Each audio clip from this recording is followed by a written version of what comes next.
Anong masasabi mo sa war on drugs ni Pangulong Duterte? War on drugs, si Peggy lang yung war on drugs ng Duterte. Kaya yung war on drugs niya lang, front niya lang yan. Para hindi mahuli sila ang talagang sila ang tunay na mga drug syndicate. Ano lang yan, front niya lang yan. Bakit? Mayroon ba silang napatay na drug lord? Wala naman. Ang puro napatay nila, puro mga maliliit lang. Ay paano kung papatay nila yung drug lord? Wala na silang kikitain. Wala na magbibigay ng drug lord ng pera sa Duterte. Ganun lang kasimple yan eh.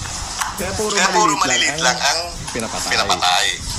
Kaya marami ang nagsasabi na war on lies lang daw yun. Oo, ano lang yan. Parang propaganda lang yan. Parang front niya lang yung drug war. Peke yan. Dahil sila talaga lumalabas na